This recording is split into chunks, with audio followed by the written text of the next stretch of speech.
नमस्कार दोस्तों, स्वागत है आज की एक नई वीडियो में। दोस्तों आज की इस वीडियो में आपको लक्ष्मी का स्वागत एकांकी का पूरा सारांश बताने वाला हूं, किस तरीके से आपको एग्जाम में लिखना है कि आपको पूरे अंक मिले। तो आज की वीडियो बहुत ज़्यादा इंपॉर्टेंट है। अगर आप लक्ष्मी का स्वागत एकांकी के बारे में कुछ भी नहीं जानते हैं, ये भी नहीं जानते हैं कि कौन इसको लिखे हैं, क्या इसमें बताया गया है, क्या क्या चीज़ें इसके अंतर्गत आती हैं, हमें क्या क्या पढ़ना है, आप कुछ भी नहीं जानते इस एकांकी के बारे में, पहली बार आप पढ़ रहे हैं, तो इस वीडियो को ध्यान से देखिएगा।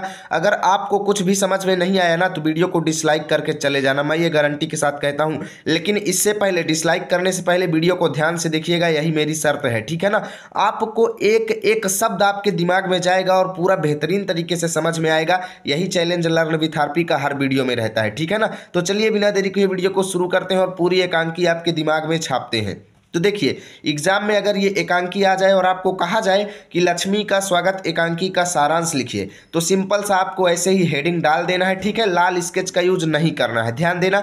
नीले स्केच का नहीं करना है, आपको हरा स्केच का भी नहीं करना है। यहाँ पर आपको काले स्केच का यूज करना है, ठीक है, या फिर काले डार्क पेन से लिख दीजिएगा। उसके बाद लिखना शुरू करेंगे, लक्ष्मी का स्वागत एकांकी उपेंद्र नाथ अस्क द्वारा। कौन है लेखक इसके? उपेंद्र नाथ अस्क, यहीं से देख लो, ठीक है ना। कौन है लेखक? उपेंद्र नाथ अस्क द्वारा लिखित एवं सामाजिक लालच एवं कठोरता को प्रस्तुत करने वाली एक उत्कृष्ट एकांकी है। उत्कृष्ट मतलब अच्छी, बेहतरीन, बेस्ट एकांकी है। अब यहां से यहां तक आपको नहीं याद हुआ, छोड़ दो, ठीक है।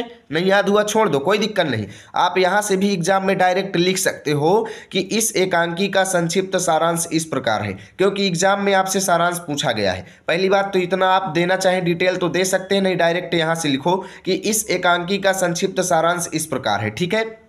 अब आगे देखो, इस एकांकी के बारे में थोड़ा सा मैं आपको बताऊंगा। देखिए, इस एकांकी का मुख्य पात्र है रोशन। यहाँ पर आप सुन रहे हैं रोशन, ठीक है ना। रोशन मुख्य पात्र है और इसके माता पिता भी इस एकांकी में है। रोशन की पत्नी का नाम है सरला, ठीक है। रोशन की पत्नी का नाम है सरला और रोशन का एक पुत्र है जिसका नाम है अरुण, ठीक है ना। बाकी और रोशन का एक दोस्त है जिसका नाम है, यहाँ पर आप लोग पढ़ेंगे आगे, सुरेंद्र नाथ, ठीक है ना। रोशन का दोस्त है जिसका नाम सुरेंद्र नाथ। बाकी इतने में ही पूरी एकांकी अर्जेस्ट है, इतने में ही आपको पूरा समझ में आएगा। तो यहाँ पे लिखेंगे कि रोशन एक शिक्षित यानी पढ़ा लिखा हुआ, सजग एवं स्नेहशील यानी प्रेमी व्यक्ति है, ठीक है ना। स्नेहशील युवक है।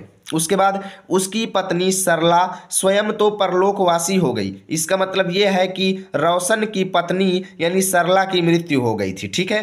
किंतु अपने इकलौते पुत्र यानी अरुण की देखभाल करने का काम वो रोशन को सौंप करके गई थी। रोशन कौन है? सरला का पति है और रोशन और सरला का पुत्र है जो जिसका नाम क्या है? अरुण, ठीक है ना। अरुण की देखभाल करने का काम वो रोशन को सौंप करके गई थी, क्योंकि अरुण उस समय बीमार चल रहा था, ठीक है। इतना आपको लिखना है। आगे देखो, अरुण के बीमार रहने पर भी रोशन के माता पिता रोशन का पुनर्विवाह करना चाहते थे। पुनर्विवाह मतलब दोबारा विवाह करना चाहते थे, क्योंकि रोशन की पत्नी जो थी बहुत ही जवानी में ही खत्म हो गए थे, यानी कि उनकी शादी भय ज़्यादा दिन नहीं हुआ था, ठीक है ना। तो इस वजह से रोशन जो था अभी भी युवा अवस्था में था, ठीक है ना। इस वजह से उसके माता पिता चाहते थे कि हम उसका पुनर्विवाह यानी दोबारा शादी कर दें, क्योंकि उनके हाथ में वो शादी करना इसलिए चाहते थे क्योंकि उनके माता पिता जो थे बहुत लालची थे, बहुत ज़्यादा लालची थे, और उनके हाथ में एक धनी घर का रिश्ता आ गया था, यानी कोई धनवान व्यक्ति उनके पास रिश्ता लेकर के आ गया था रोशन के लिए, ठीक है ना। इस वजह से वो शादी करना चाहते थे। परंतु रोशन विवाह नहीं करना चाहता था, क्योंकि वो जानता था कि मैं अगर शादी कर लूंगा तो मेरे इस पुत्र यानी अरुण की कोई भी इज्जत करने वाला नहीं रह जाएगा, ठीक है ना। इस वजह से वो शादी करना नहीं चाहता था। रोशन अपने मन का दुख माता पिता के सामने तो प्रकट नहीं कर पाता था, क्योंकि माता पिता बहुत जिद्दी थे, रोशन की बात को दबा देते थे, केवल अपनी बातों को ही आगे सामने लाते थे, ठीक है ना। तो रोशन अपने माता पिता के सामने अपनी दुख को प्रकट नहीं कर पाता था, किंतु अपने मित्र सुरेंद्र को पल पल का हाल सुनाता था, ठीक है ना। यानी सुरेंद्र नाथ या सुरेंद्र उसका दोस्त है, कौन? रोशन का।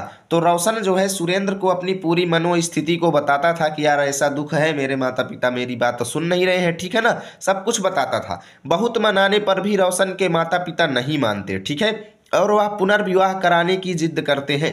कहते हैं कि हम तुम्हारी दोबारा शादी करवा कर ही रहेंगे, ठीक है ना, क्योंकि वो धनी बनना चाहते थे, धनी घर का रिश्ता मिल गया था उनको। आगे लिखेंगे अंततः अरुण की मृत्यु हो जाती है। रोशन का पुत्र बीमार चल रहा था जिसका नाम था अरुण, ठीक है ना, और फाइनली अरुण क्या हो गया, मर गया और अरुण की मृत्यु हो गई। परंतु रोशन बहुत दुखी हुआ, इससे रोशन को बहुत दुख हुआ क्योंकि उसकी पत्नी की भी मृत्यु हो चुकी थी, ठीक है ना। तो रोशन बहुत अधिक दुखी हुआ। परंतु पाठकों को अधिक चोट तब लगता है, आघात यानी हम लोगों को जो पढ़ रहे हैं इस एकांकी को, हमें अत्यधिक दर्द तब होता है जब उस क्षण भी रोशन के माता पिता रोशन के रिश्ते की बधाइयां देते हैं। बताइए भला, रोशन का पुत्र खत्म हो चुका है, यहाँ पर ये सिटी वाला बना लीजिएगा, ठीक है ना।